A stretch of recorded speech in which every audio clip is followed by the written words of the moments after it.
Hello, thanks for tuning in to today's broadcast. I am your host, Cedric Hampton, and here I am riding on the scenic Georgia highway.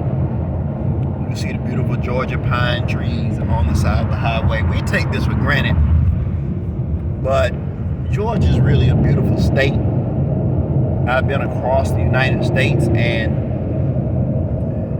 on the West Coast, there are some things that stand out about the West Coast that you're only going to see on the West Coast.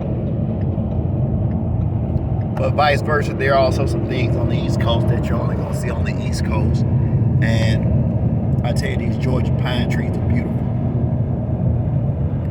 But enough about that. If you haven't subscribed to the channel, go ahead and subscribe to the channel and like and share the video. Yes, today I want to talk to you about paying off credit card debt and other consumer debt that you may have. And why it's so important as we are in a recession. Now, when I say we are in a recession, that doesn't mean that we're struggling and I say we as a nation. I'm not talking about we as individuals. You may be thriving. I know I'm thriving. My house paid off, car paid off. So I'm not technically in a recession, but we as a nation, we are in a recession. And it's important that we get out of debt. I have some credit card debt that I have to pay off, and that doesn't even make any sense when you think about it. I'm my own worst critic. Why? You pay off your car, your house paid off, but you got credit card debt. That doesn't even make sense. I must say so myself. That doesn't make sense. Most people are trying to pay off their house, or pay off their car. And they may discipline themselves to not have credit card debt. But no, I'm the opposite.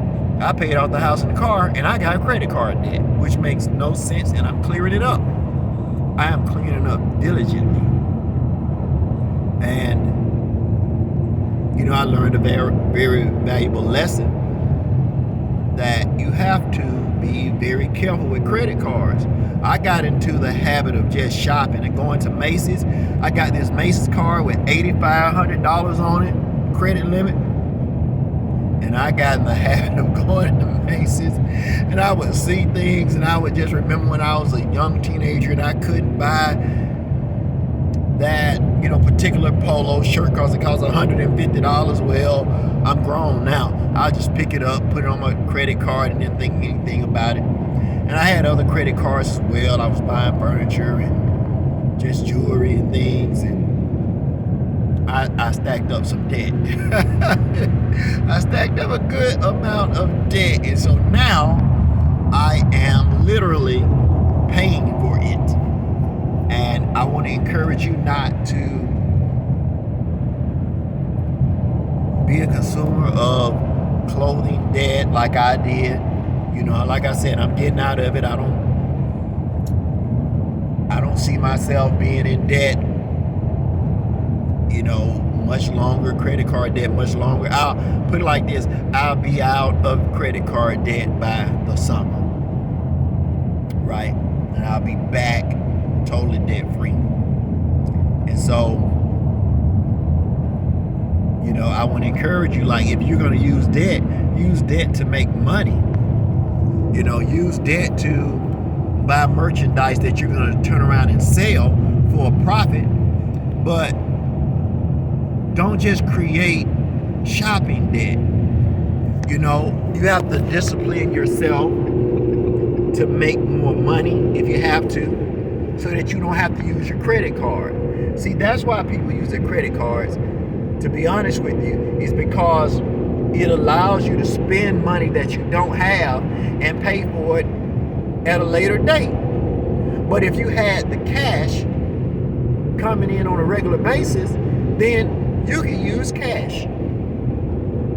So in order to discontinue using credit cards, we have to create other streams of income for ourselves. I've been talking to my wife about some ideas that I have to increase our income. And so you have to figure out what is it that you can do. If you work a job, what can you do in addition to working your job where you can make thousands of dollars extra per month doing something you love?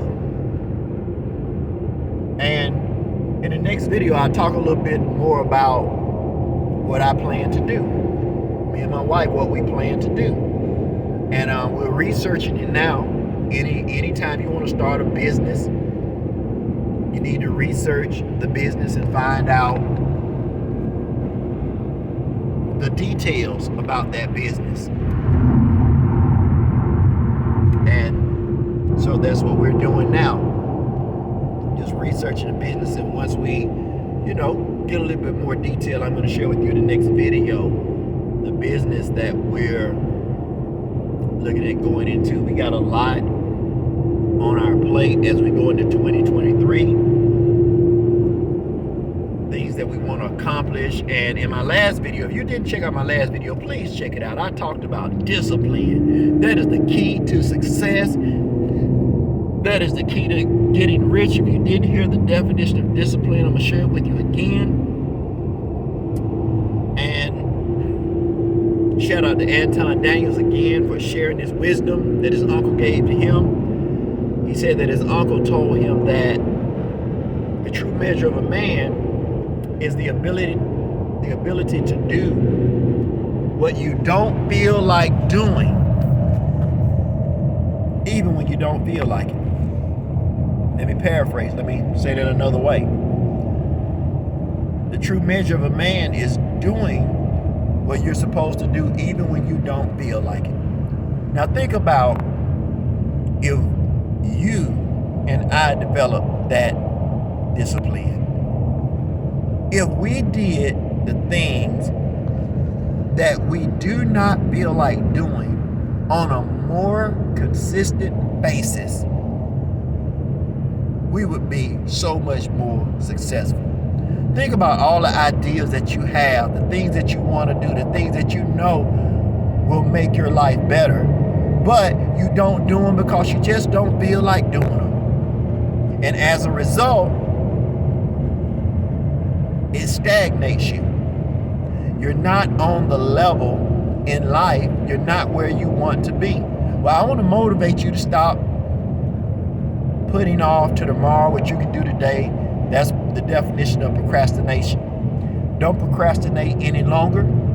Go ahead and start on your goals. Go ahead and start on your dreams today. Do something today. And then do something again tomorrow, and the next day, and the next day. Even if you don't feel like doing it, do it anyhow. That's how you become truly successful. Success is the obtaining of a goal that you set for yourself. And when you set goals, there are going to be days that you don't feel like taking steps toward those goals. And you're going to have to discipline yourself. You got to override your feelings, and you have to continue to make the necessary steps. All right? And so I want to just encourage you once again, let's get out of debt. We can do it together. I'm paying off my debt. You pay off your debt. Be disciplined. If you have to get a second job, get a second job. Do what you got to do in order to get out of debt. And don't play with debt. Don't play with it. Pay it off as fast as you can, as much as you can. And look, sometimes psychologically, you have to start with a small debt just to build some confidence. People argue about, well, what's the best way to pay off debt? Highest interest versus, lowest interest versus the biggest debt versus the smallest debt. I tell you which one is the best to pay off. Of course, the high interest debt is the smarter, but or is better financially. But psychologically, sometimes You need to start with the smallest debt. Knock that out just to build up confidence. So I pay off debt all kind of ways. There's no one way to pay off debt because everybody's different. So customize a debt payment plan that'll work for you, okay? All right, thanks for tuning in. Remember to subscribe, like, share the video. This is Cedric Credit Champion. Stay tuned to the next video. I'm going to share with you the idea that my wife and I have to make thousands of dollars next year. Tens of thousands of dollars next year. All right, thanks for tuning in. Be blessed.